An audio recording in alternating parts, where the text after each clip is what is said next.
I remember walking up to this girl I liked in high school, and something terrible happened. Even though I had imagined the moment in my head a few times and how it was going to play out perfectly, when it finally came to take care of business, the interaction started with, "Hey, my name is," and that's basically where it ended. The problem that I was having was that my conversation skills were weak. I had imagined how the first few seconds would play out, but for some reason, I didn't think about what might come after that. So many people have poor social skills, and when they reflect on all the negative social experiences they've had, they feel like they have some kind of disease or something. I'm here to tell you that it's never too late to master the ability to talk to anyone.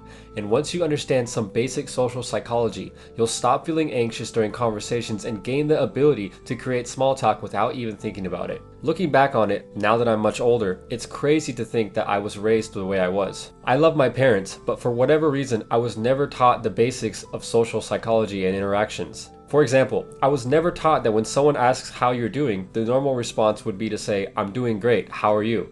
As you can imagine, this resulted in more awkward social interactions than I care to remember. At some of my earliest family gatherings, someone in the family would try to get a conversation going with me, and even though I wanted to talk and find out how everyone was doing, I really just didn't know the basics of keeping a conversation going. If this sounds like you, let me tell you, from personal experience, that things can change in an instant.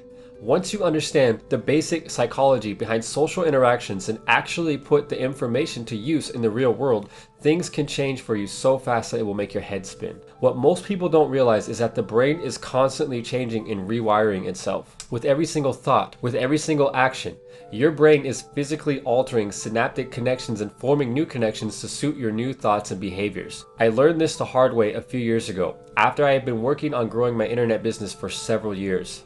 While working on my business, I spent multiple years laser focused on getting things done and trying to reach new financial heights. When all of this started, I spent less time talking with my family, and over time, my social skills took a hit. Before starting my business, I was working in retail with the public, and although I wasn't a master of conversation, I had no trouble with small talk and keeping a conversation going. After several years of focusing on my business, day in and day out, the synaptic connections within my brain that told me how to act and what to say during conversations had become dormant, and my brain had formed new connections that helped me avoid conversations and people in general because I didn't want anyone to pull me away from pursuing part of my dream. At some point, I came to the realization that my declining social skills were starting to become a problem, and that's when I started taking action to awaken the old connections in my brain that handle my social skills and ability to conversate with others. Before you can talk to anyone, you need to realize that your brain is an incredible piece of machinery. In fact, it wants you to win. It doesn't want to see you in pain every time you try to socialize and fall flat on your face. Imagine your brain is like a garden. When you socialize with people and practice the amazing techniques you're about to learn, it's like planting seeds in your brain garden. As long as you take care of those seeds or use the skills regularly, the seeds will grow into plants and you'll be able to reap the awesome rewards that come with them. When you don't take care of the seeds or use your social skills often enough, your brain sends in this little angry farmer guy to chop down the plants. Your brain is constantly sending little farmer guys into the garden and asking itself which plants need to be removed. And the plants that it chooses to remove are the ones that you don't use often enough, such as your social skills. Over a period of several years, my brain slowly got rid of my social skills because it assumed that they were junk because I barely used them. The point here is that once you learn how to talk to anyone, you need to actually do it often, or your newly learned skill will fade away. The ability to talk to anyone will stop you from getting stuck in a conversation, and it will dramatically improve your ability to talk to girls. Once you can effortlessly start and hold conversations with strangers, your personal confidence will increase dramatically. You'll feel at home in any situation, and it will be much easier to achieve your own definition of success. The first major key is recognizing the context of the interaction. For example, if you're sitting down on a couch at a family get-together for Christmas, most of your conversations with other family members are going to start with asking each other about the specifics of their part of the family. Imagine a distant cousin comes and sits down next to you. It would be weird to start a conversation with him about who Britney Spears is currently dating. On the flip side, it would also be really creepy if you walked up to a girl or a guy in the grocery store and started talking about your crazy uncle and how he just had another kid. When it comes to learning how to talk to anyone, context is key, and it can always serve as a conversation starter. Imagine you're at an animal shelter and you think the girl there is cute. And yes, in case you're wondering, you guys should always be meeting beautiful girls at your local animal shelter, because that's the best place to be doing it. So anyway, let's say she comes up to you and asks what type of dog you're looking for. The context here is obviously dogs and adopting dogs, and it could go several different directions from this point. Once you understand context, it will be much easier to start conversations with strangers because you'll have a good idea as to what you can talk about. Next, you need to understand something called the FORD technique, which isn't really a technique. The acronym FORD is short for Family, Occupation, Recreation, and Dreams. Once you've started a conversation, you can use the FORD method to keep the conversation going for hours. It is so important to remember that context is key because you wouldn't walk up to a stranger and ask him what his dreams are. That would just be a little bit creepy. If you're talking to the cashier at the local grocery store, you probably wouldn't ask them about their dreams, family, or what they do for fun. But you could talk about their occupation. On the flip side, if you were talking to another family member, you could probably talk about family, occupation, recreation, or their dreams, which represent the 4 words that make up the FORD technique. Now, the next tip that you can use to talk to anyone is flattery.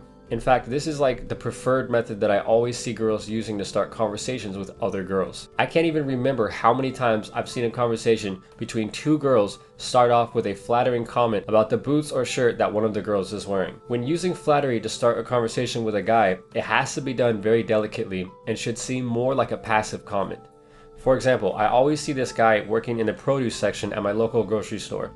And I notice him working there so much that it almost seems like he might be living under the fresh carrots. If I wanted to start a conversation with him using flattery, I could say something like, "Man, do they ever give you a day off? Because I see you working here every time I come in." The key to starting a conversation with anyone is context, and the more you improve your social skills by approaching and talking to strangers, the more the connections in your brain will strengthen, and eventually you'll become a master at reading the context of the situation and using it to strike up a conversation anywhere. Once you know how to start the conversation, you need to know how to keep it going, which for many is the hardest part. One of the fastest ways to kill a conversation is to reply with one-word answers. If someone has ever been mad at you and you tried to talk to them, you should know all about one-word answers and what they can do for a conversation. Instead of one-word answers, you can ask a question, or when that fails, you can always fall back on a curious, "Oh really?" followed by a statement about what they just told you. One of the easiest ways to keep a conversation going is a very simple technique, and it involves listening, being genuinely interested in what the person is saying, and allowing them to talk about themselves or something to do with their life. Every single person on the planet has something that they're very passionate about, and if you listen carefully enough, you'll discover what it is.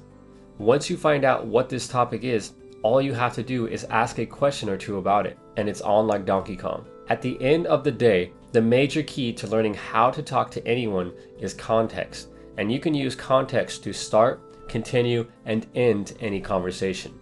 And in case you forgot, the context is the situation or environment around you and the other person. In some cases, the context might be a coffee shop or a gym.